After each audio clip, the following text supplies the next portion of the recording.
I'm built to win. Applied myself, I filled it in. No time for the doubt, they counted me out, I'm getting it in, yeah. No time for no loss, I'm paying the cost, I'm in it to win, yeah. Refuse, mine it can't be diffused. If you ain't thinking the same, then we playing by different rules. You can't see the vision, we living in different views. Until we complete the mission, keep getting up, never snooze. I walked a mile in my shoes, had the mind of a fool, chasing diamonds and jewels. Trust me, I was confused. Started minding my business and used my mind as a tool. Ended up finding my purpose and found the time to get to it. They told me I couldn't do it, they told me I couldn't make it. They sold it, could never break it. That's sadly mistaken. I need a piece of the pie, I want it so bad I can taste it. They told me like Toby, keep on running toes, they gon' take them. Used to lose, built to win. Applied myself, I filled it in. No time for the doubt, they counted me out, I'm getting it in, yeah. No time for no loss, I pay for the cost, I'm winning to win, yeah. Refuse to lose, I'm built to win.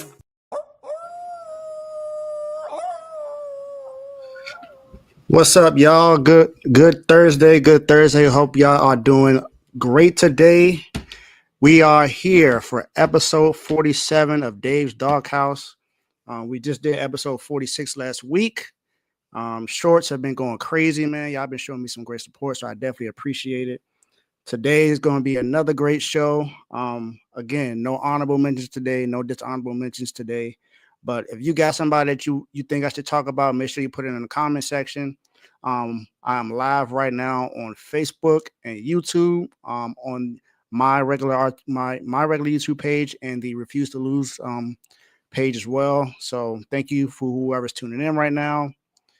It's Thursday, man. Shout out to my best friend. Her birthday's today, so shout out, happy birthday to you. I'm pretty sure you about to go out and celebrate tonight, so have fun. Definitely want you to make sure you stay safe and enjoy yourself. Don't turn up too much. But man, today is gonna be a great day, man. Got a lot to talk about some players and some teams. We get to talk about some college basketball today too, man. I know that's something that I haven't really touched up yet on this show, but it's a lot to talk about right now, man, and there's some really good things that's been going on. But yeah, before we get started, make sure you like, share, subscribe. We are on our way to 1,000 subscribers. Appreciate everyone that has already subscribed already. Make sure you hit that notification button so whenever I go live, upload a video or short, you get the notification as soon as it pops up. And man. Views have been going up. Everything has been going up, man. There's some competition in the R2L network, man. It's, the Internet Corner have been winning, as far as like the last few months. They pretty much run away with it the last few times. But some people coming up there, we coming in to make it a fight. So let's make sure we continue this battle. Let's have a great show today. And let's get started and turn up. Turn me up. All right, now, y'all know what it is, man. First things first. It's who's going to be in the doghouse. Or as we say here, who will be getting scraps of puppy chow? Who's going to be getting scraps of puppy chow this week? We had a few last week. We had Zion Williamson, who we had to add last week, and deservingly so. The guy's been missing in action. This week, we got someone who is known in the college basketball world. He has had a couple of feuds on X, formerly known as Twitter, a few times. And he just had a recent one just the other day, and he happens to be a college basketball coach at this moment as well. Like I say, he has a voice in college basketball. He's been on, I believe he has his own podcast, and he's kind of been stirring up some things lately in what's been going on in this world of his. So this guy crazingly so, has been a part of some things that just was just a little make you a little bit of dumbfounded about what he's been doing and the success of his team. He recently had a feud, or I won't say a feud, but it was kind of like a back and forth between him and Adam Schefter on Twitter. If you don't watch college basketball, it's this guy named Doug Gottlieb. Doug Gottlieb. He had a situation that happened the other day. And when he called out a team, not only did he call out a team, it didn't go well for him. So he got roasted on social media by Adam Schefter. He has 8 straight losses with UW Green Bay. And he recently called a school which was D2, Michigan Tech. He called them Nobody U. And what was the result in that? He lost to them 2 hours after he said that. 2 hours after he said that's what happened. And then his radio show on Wednesday, he missed that. Doug, man, you have one of the most known voices in college basketball, I would like to say. You have the Doug Gottlieb Show, which is on Fox Sports Radio. And you are right now the coach for University of Wisconsin Green Bay in Orange County. And like I said, you've sparked some controversy before. You called them, you disrespected another D2 team in Michigan Tech and called them Nobody University. I feel like you just got to handle those situations a lot better, man. You can't disrespect your opponent, whether you like them or not. Some people like the competition, but calling someone Nobody you is just it's a little off. And then you tried to come at Adam Schefter on Twitter about something that you weren't necessarily paying attention to, because he wasn't saying that one school has that amount of money. He was talking about a certain program, like a conference or something like that, and you just didn't even mind that. But hey, you thought you were right, so you went out. You spoke out on something, and you're very outspoken. But Doug, you gotta handle these situations a little bit better. You got to be a little bit better, especially as a head coach of a basketball team. So, expecting you to get some wins together, because this is mainly because you've lost 8 straight games with your team in D2. So you just gotta do a little bit better with Green Bay, man. Green Bay is another D2 school who could be better, of course, and that comes with recruiting, the transfer portal and stuff like that. So whatever you got to do to get to improve the team and help your team string some wins together right now, just make sure you do that. Talk to your guys. Make sure you respect your opponent. And who knows, man? You might not be in the doghouse soon, but for right now, this is where you're going to be. So Doug Gottlieb, we got Puppy Child in the doghouse that people are fighting scratch for, and you are now a part of that group. So welcome to the doghouse. My guy, you in the doghouse. Okay. This next one, I feel like it's been talked about a lot lately. I know we talked about it in our NBA chat that we have on Instagram. If you want to be a member of the R2L Instagram chats or a member of the R2L network, just make sure you click the link in the bio or hit member in the comment section, and then we will make sure that we find you on Instagram and we give you what you need so you can go ahead and subscribe to that. So, yeah, like I was saying, for this particular um, thing that I want to talk about, and it's not with the I guess you can say it's the entirety of the league, but this is more so about what has been unattractive to this league, and it's a game that we all love. Um, I'm pretty sure Doug Gottlieb loves it too because he's a head coach of this sport, just not in this league.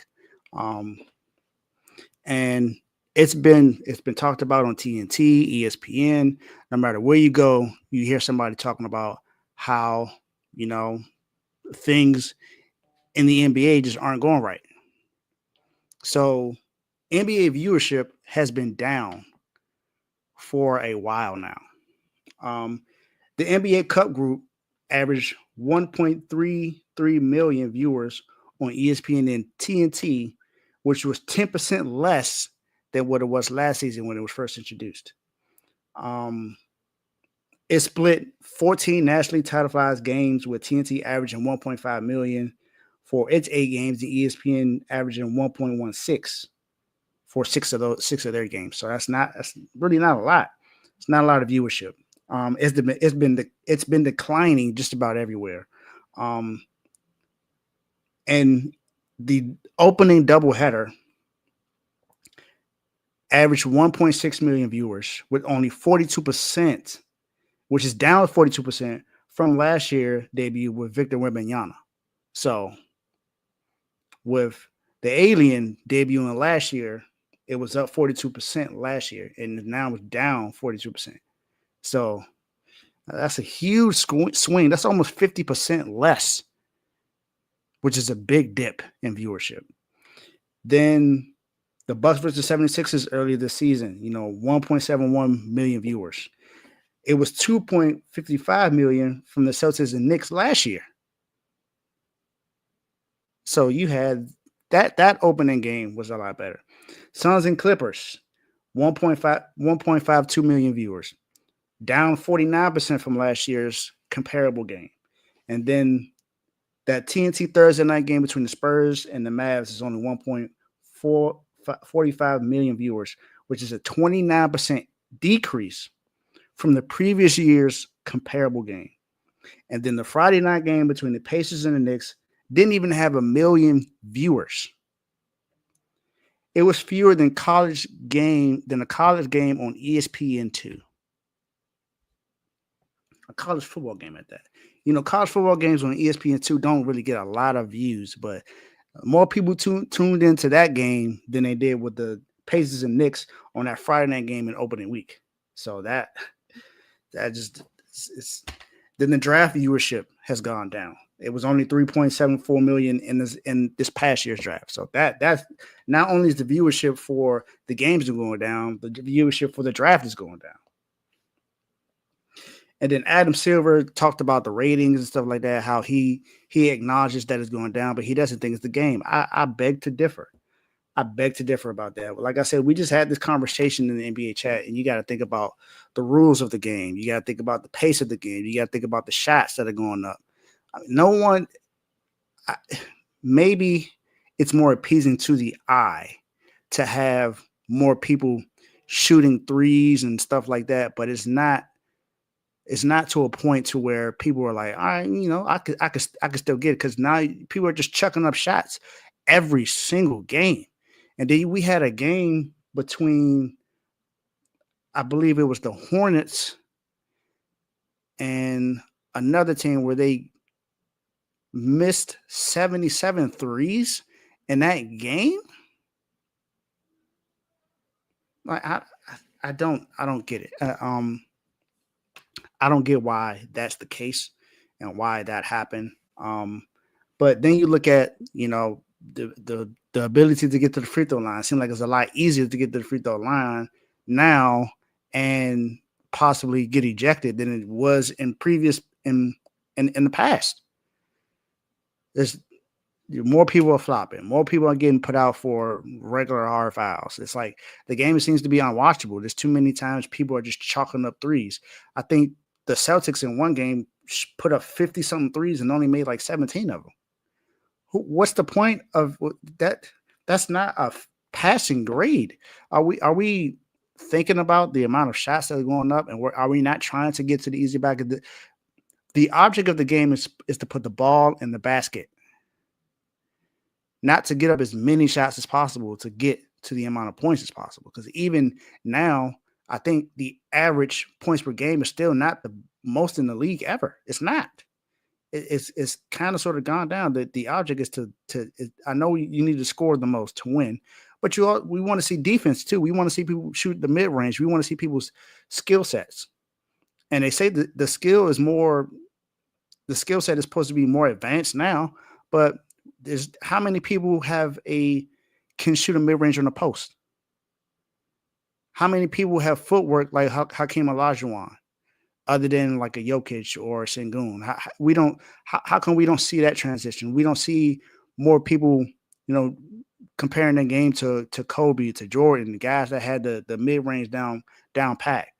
Guys that could drive the ball and dunk on everybody. We don't see that much. We see more threes than anything else. And I get it. You get more points that way, but if you get to the free throw line, you still get those points. 50 free throws made is 50 points. 102 pointers is, 52 pointers is 100 points. That's 150 points right there. You're not going to make a lot of threes. It's just not going to happen. There are too many teams trying to copy the game with the Golden State Warriors, but the Golden State Warriors offense is a newer version of the triangle offense. It's not exactly what it was with Jordan and Kobe and Shaq and Derek Fisher and Pippen and Rodman, Steve Kerr and those guys. It's not the exact same thing, but still, it's a version of it that works, that's able to get the star players involved to be able to score points. Not everyone can shoot like Steph. Not everyone can shoot like Klay Thompson in his prime. No, not everyone can do that. Not everyone can. It's just not. It's not comparable. Not everyone puts in the same amount of work that Steph and Klay does, or Jason Tatum, or Jaylen Brown, or a trade. Not everyone is able to do that. Too many offenses look the same. There's not necessarily you can't look at it at certain teams and be like, oh yeah, I know they run this kind of offense. I know they only run this. No, they look very similar. So that could be another reason why the ratings are down. So NBA is boring now, and I wouldn't necessarily blame it on Steph. I blame it on the analytics that want to make it seem like that's the only way you can win, when that's not necessarily the case. If you look at the Nuggets, who just won a title just 2 seasons ago, they didn't chalk up a lot of threes, honestly, but they won because they played team ball. They were able to get everyone involved. And that's how you win. You win by getting everyone involved, playing defense, mid-range, in the post, layups, dunks, mixing some threes, of course. But you don't have to shoot 30, 40, 50 threes a game to say that this is what it takes to win.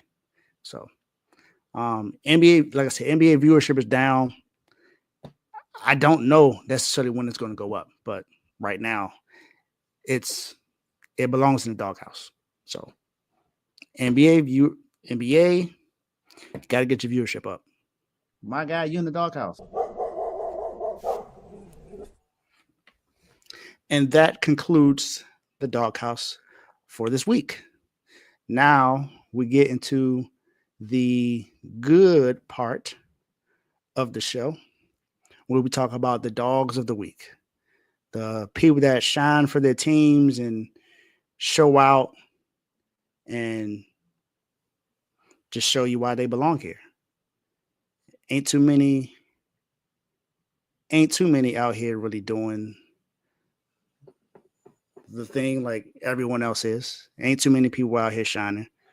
But we have some teams that have actually played phenomenal, and some players that have played phenomenal throughout these last parts. This first team in the NFL, in the AFC, had a devastating loss early in the season And, they didn't necessarily have a number one wide receiver for a while. Went and traded for a guy who's been a number one wide receiver in two other places. Quarterback was talked about, he was considered a turnover prone. He's changed that for this season. I'm not going to say for the foreseeable future, but he has changed that for this season. He's in the MVP conversation right now. From what I've been hearing, he's leading the MVP conversation. But this team has played well within these last. Then I can say within the last 10 weeks, but within the last 4 or 5 weeks, of course, they've definitely played well. And it's the Buffalo Bills. Buffalo Bills, the people that go through the tables like the Dudley Boys in the WWE or WWF, whichever one you want to say. I remember watching both, but the Buffalo Bills have played phenomenal within these last few weeks. They're 4-1 in the last 5 games, 8-2 in the last 10 games, and over the last few games, it just seems like they haven't had to worry about putting up a lot of points. It's pretty much worked out for them the way it should have. And in the last 6 games, they haven't scored less than 30 points. When they played against the Dolphins on November 3rd in Buffalo, they won that game 30-27. When they played the Colts on the road the very next week, they won 30-20. Then when they played the Chiefs, when handing the Chiefs their first and only loss this season, they beat them 30-21 at home. Then at home again against whatever you want to say about the 49ers. Injury riddled. That's my team. I have on a Fred Warner shirt. Either way, they blew out the 49ers in a game 35-10 in the snow. Blew them out. It wasn't even close. Then they played the Rams the very next week on the road going to LA. They lose that game, but they put up 42 points in that game. And Josh Allen had 6 touchdowns and 0 turnovers. So first time that's ever happened that someone had 6 touchdowns and 0 turnovers and lost a game. So you had that. Then his very next game on the road again, going against the number 1 team in the NFC. Record-wise, whether you want to say record-wise or how it looks, but record-wise at that time, the Lions were on an 11-game win streak. People were talking about the Philadelphia Eagles win streak, and it's phenomenal. 10-game win streak is good, but they were on an 11-game win streak, and they have multiple players on IR right now. Aiden Hutchinson is out. David Montgomery just got hurt. We got an update from him earlier that he, thankfully can come back during the playoffs. He more than likely doesn't have to have surgery. He won't have to worry about a season in the injury, but he will not play in the regular season. It's only a few games left. He won't play again in the regular season. Let's just get that out the way. The Bills in that game against the Lions were 5 of 10 on third down, had almost 200 yards rushing on the ground, and only allowed 48 yards rushing. And that's the Lions' bread and butter, was running the ball. But like I said, David Montgomery were down. James, not James Cook. James Cook plays for Buffalo, but Jahmyr Gibbs, 48 yards total. So they weren't able to do much when it came to that. And that's let's be frank, this Buffalo defense allowed 42 points, but this offense just seems like it can't be stopped. You're going to hear talks about them possibly making it to the Super Bowl or at least the AFC Championship game. Josh Allen is, considered the MVP favorite right now. You got other people in that race, though. You still got Saquon Barkley. You still got Lamar Jackson. I personally think it's between those 3. Some people may say Derrick Henry, but I think more certain than not, Lamar Jackson is going to get that nod. So That's you got that going. But the Bills have also beaten some of the best teams this season. As I just mentioned, they beat the number one team in the AFC and the Kansas City Chiefs, who seems to skate by all of their wins, and they beat the number one team in the NFC, the Detroit Lions. So it's only right that they talk about them possibly being the best team in the AFC. But the Ravens have something to say about that because the Ravens blew them out 35-10 early in the season. So you got that. But the Buffalo Bills are without question one of the best teams in the AFC. It's between 3 or 4 teams right now. You know, you got the Chiefs, you got the Bills, you got the Steelers, and you got the Ravens. I think it's between those 4. I think it's between those 4 in the AFC at least. You know, I don't necessarily believe in the Texans that much, but the Bills, they are a team to watch, and they seem to start to get healthy. You know, Matt Milano just came back. His first game back was in that 49ers game in the snow, so he came back in that game. It's looking up. You know, they went and traded for Amari Cooper. They got Keon Coleman in the draft out of Florida State. They got some guys that can help them win this game, so or win some more games. So let's see how they perform when the going gets tough. But they seem to answer the bell at least twice. Like I said, two out of 3 games they won against top teams in the NFL. It's only right that you give them that. And hey, welcome to the dogs, Buffalo Bills.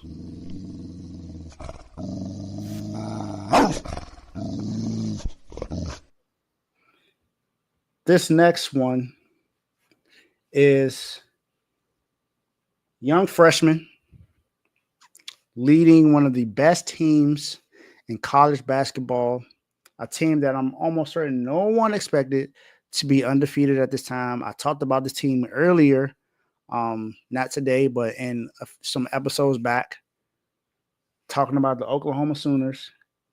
And this young man, he looks a lot like a 2025 lottery pick at this moment. He just recently had a really good game against Michigan. And when Oklahoma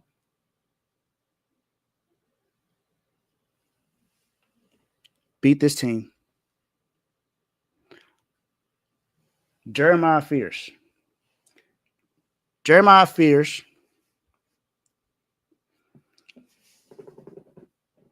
has led Oklahoma to the 11th straight win. They are 11-0 on the season so far.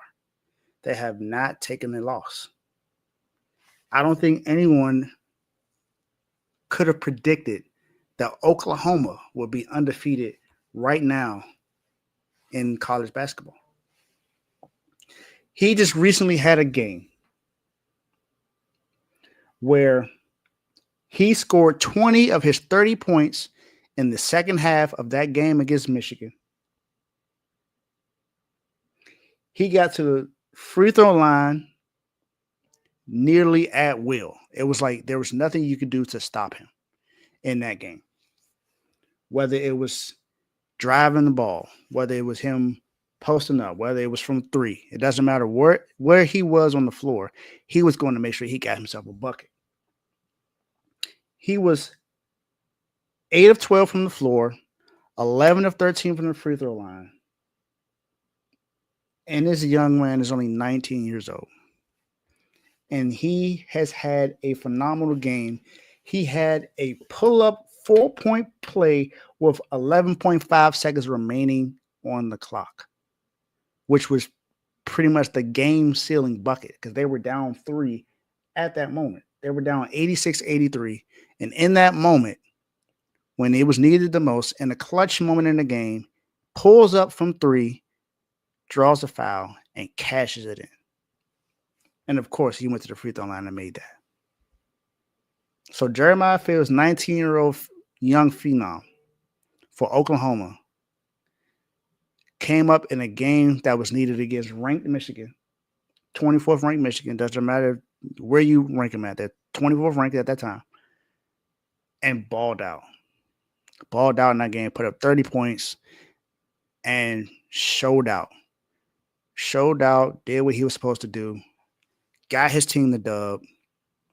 And Jeremiah Fields, I definitely expect to see you as a lottery pick next season, because I don't see a reason for you to come back into college basketball unless you have some kind of injury or anything. But even then, I think you have shown enough that you are good enough to go to the league.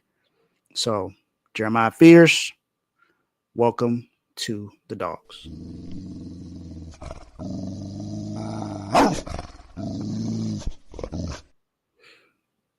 Sticking with college basketball, but now going to the ladies. I've talked about this young lady before on my show, and she is a phenomenal player for a phenomenal team, a team that is balling out right now, who has led this team to an 8-2 record so far. I think their next game is this Sunday coming up. In 2 big games this year against UConn and USC, against 2 other ballers and Paige Beckers and Juju Watkins, Hannah Hidalgo has showed you that she is here to stay. She's here to ball out. That there, in the next year or so, when she's eligible for the draft, she could very well be the number 1 overall pick. She very well could be, because she is shining for Notre Dame. And as much as I don't like to talk about Notre Dame, I got to be honest when it comes to this young lady. She's a baller. She's not just a baller on the offensive side. She also can create havoc on the defensive side. Like, let me tell y'all what she's averaging right now, man. She's averaging 4.2 steals per game this season, 25 points per game, almost 7 rebounds and 4 assists, shooting 48% from the field. That's her averages. And 2 of the biggest games she balled out in. The most recent game against UConn, Hannah put up 29 points, 10 rebounds, 8 assists, along with 3 steals. And she was 8 of 17 from the floor. 6 of 11 from 3. She made 6 threes in that game. My goodness. That's over 50%.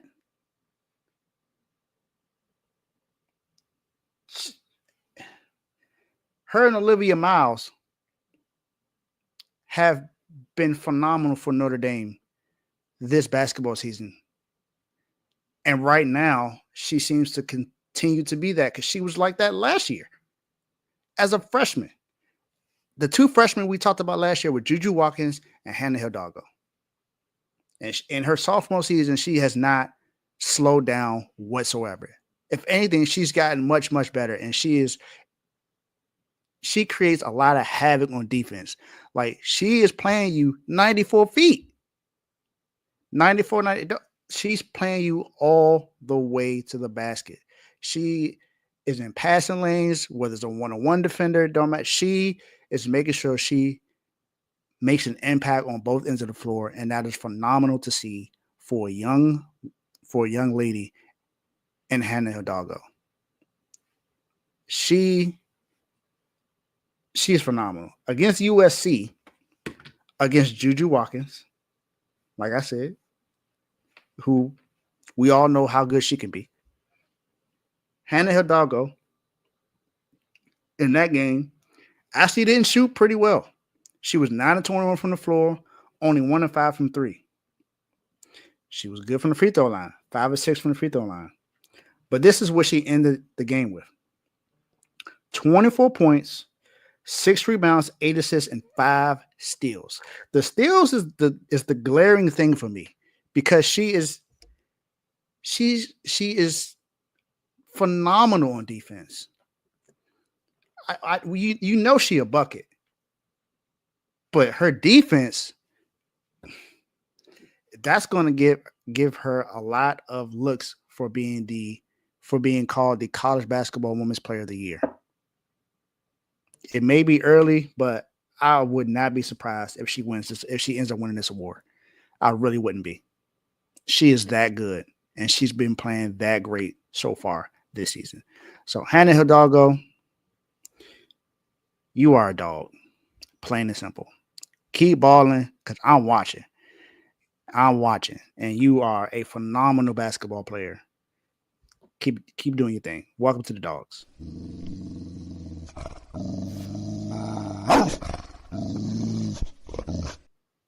Oh, by the way, she is from New Jersey, which is where I live now. So, Jersey girl.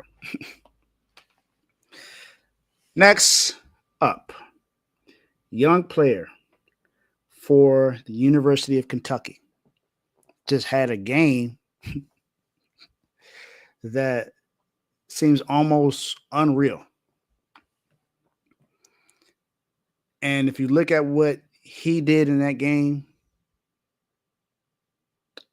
against Louisville, when they say people can't miss, that was the literal definition for Lamont Butler.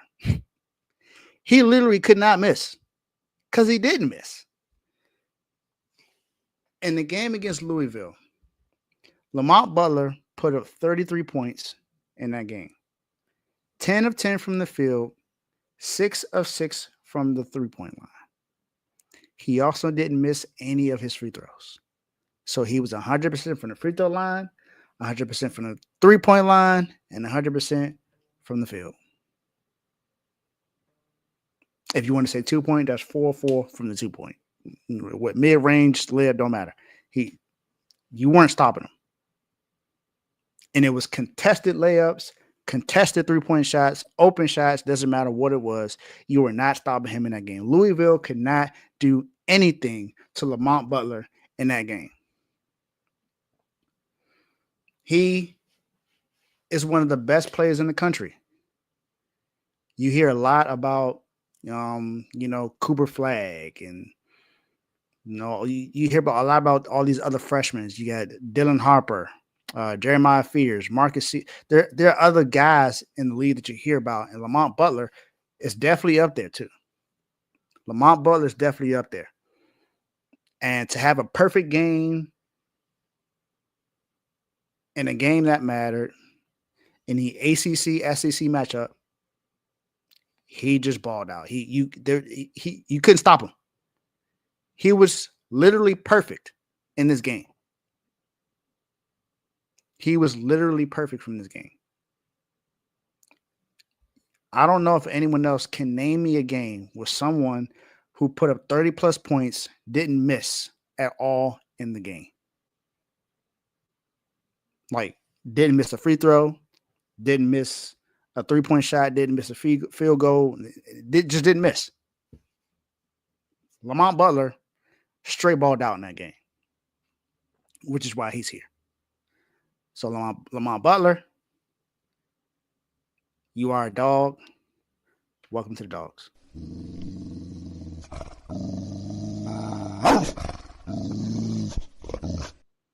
Coming down the home stretch with 3 more candidates. This next one, led by head coach Ben McCullum. In college basketball, they picked up a transfer from Northwest Missouri State named Bennett Sturts, who came up clutch in a game against Kansas State most recently. I'm talking about Drake University men's basketball team. Drake University are 10-0 on the season.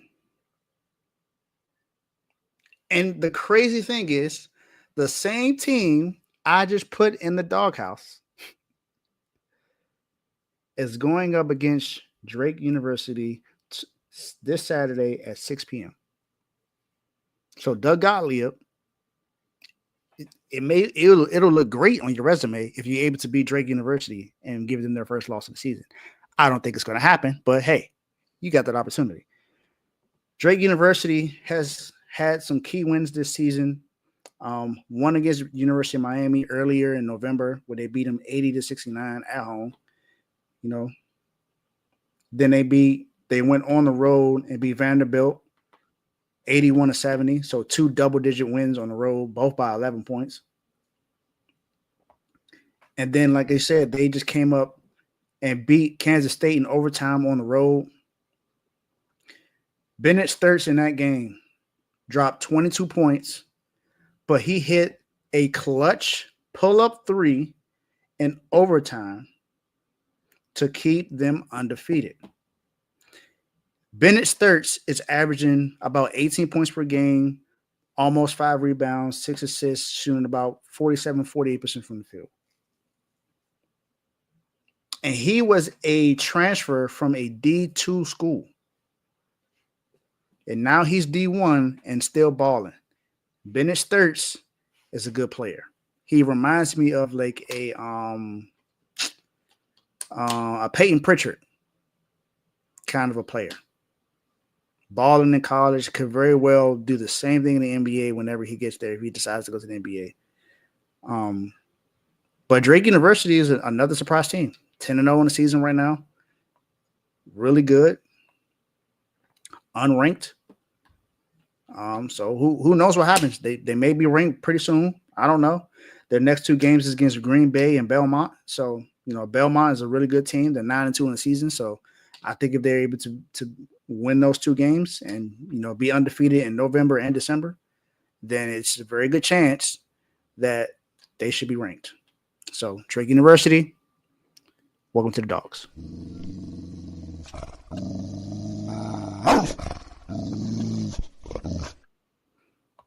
Then we get down to the last 2 guys. This first one, wide receiver for one of the best teams in the NFL.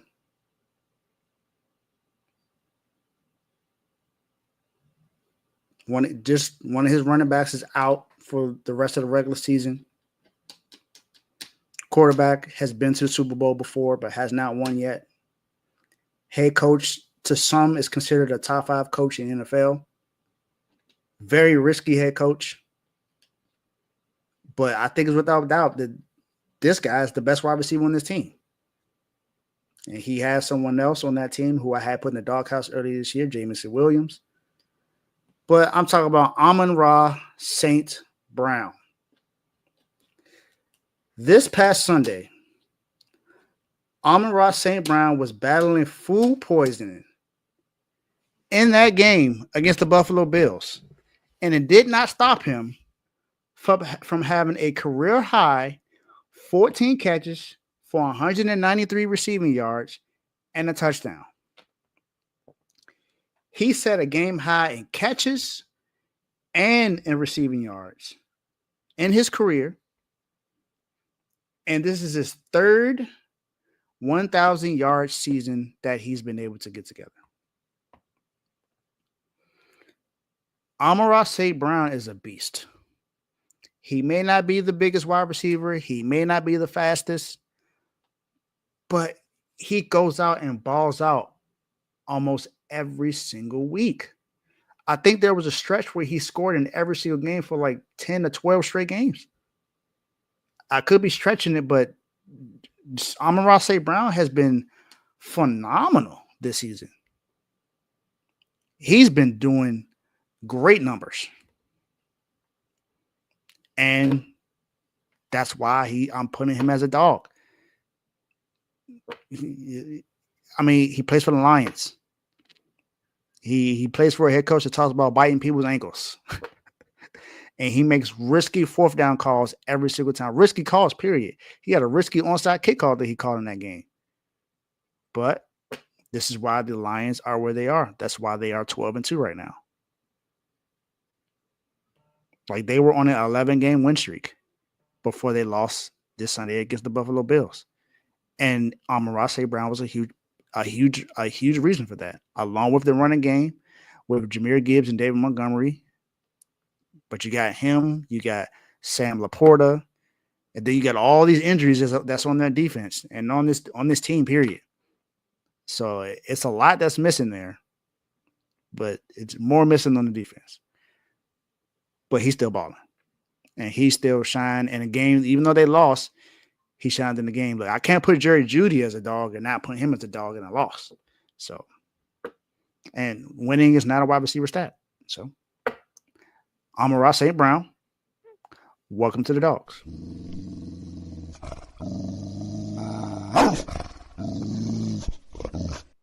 Now we come down to the very last one.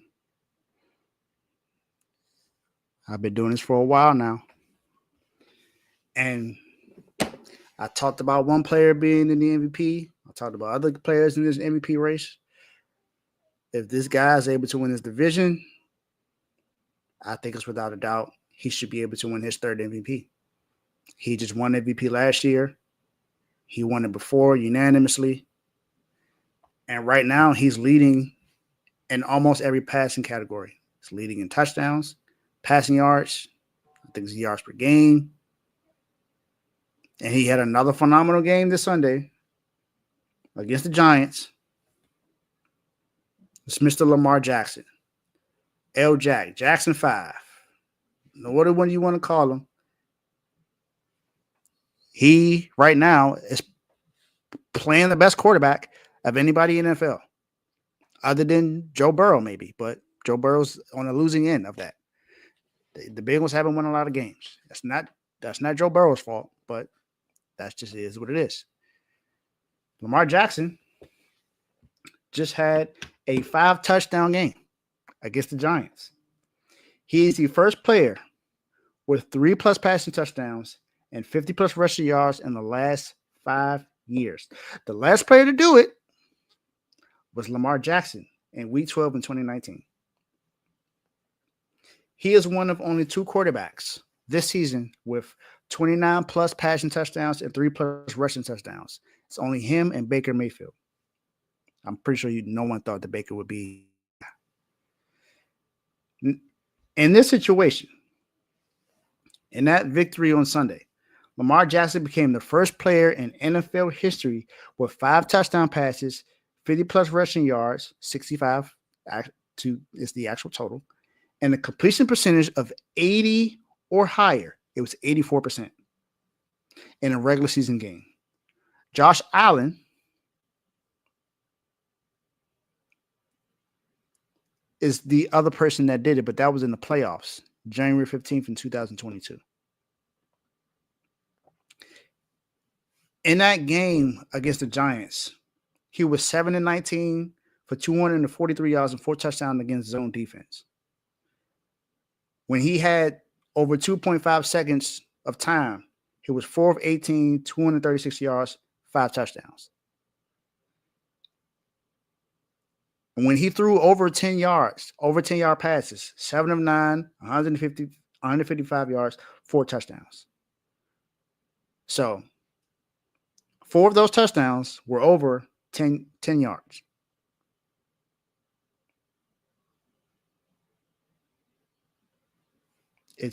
He just had a phenomenal game.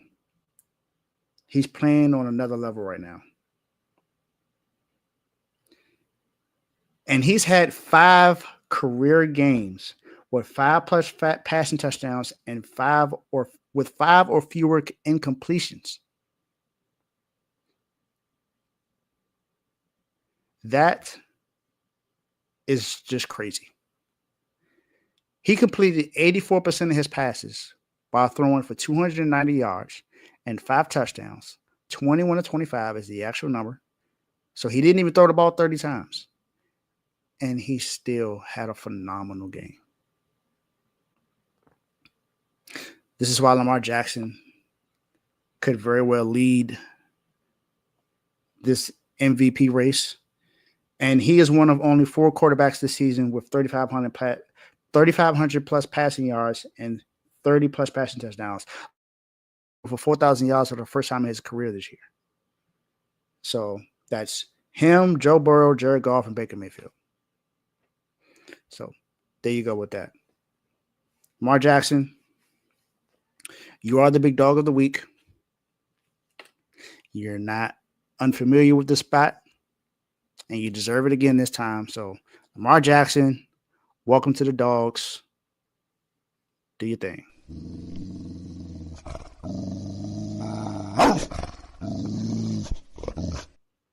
That is the show for today. Thank you all for tuning in. See you guys next time. Make sure you enjoy the games tonight. Have a good one.